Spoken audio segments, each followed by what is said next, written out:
What you got for your red hot take, my dear? I'm about to pop off. Oh, we should run, Mary, run. Oh, gosh. So I have a question. If our elected officials and city staff can't come prepared for a discussion about chickens, rabbits, and bees, what does that say about the bigger issues they're dealing with?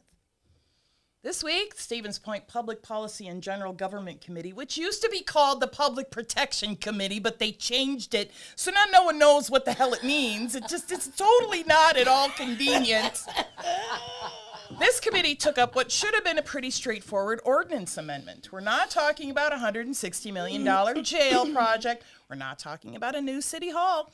We're not talking about a major development agreement or millions in taxpayer spending. We're talking about chickens, rabbits, and bees. The proposal would have made some tweaks to the city's permit process, increased the permit fee, and streamlined how residents can get approval for backyard beekeeping. Simple enough, right? Apparently not. During the discussion, 2nd District Councilwoman Jackie Guthrie openly admitted she didn't know what the current ordinance allowed. Now, to her credit, she voted no. She didn't rubber stamp something she didn't understand. But here's my question. Why didn't she know? The ordinance was in the packet. The memo was in the packet. The meeting was on the calendar. If you're voting on changes to city law, shouldn't understanding the current law be an absolute minimum expectation of an elected official? And it wasn't just the elected officials on Monday night.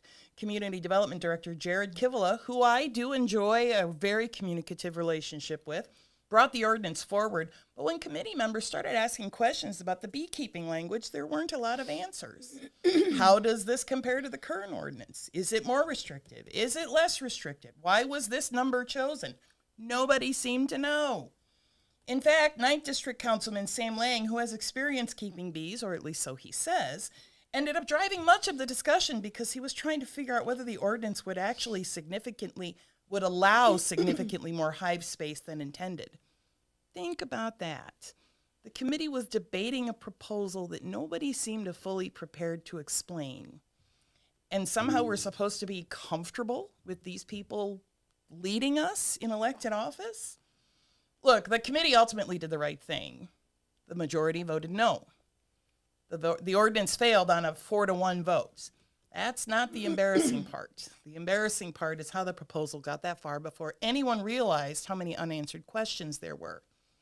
Government works best when people do their homework before the meeting, not during it. Because if we're struggling to come prepared for a discussion about backyard chickens and beehives, it's fair to ask what details might be getting missed when we're discussing projects worth millions or even hundreds of millions of taxpayer dollars. That's my red hot take this week.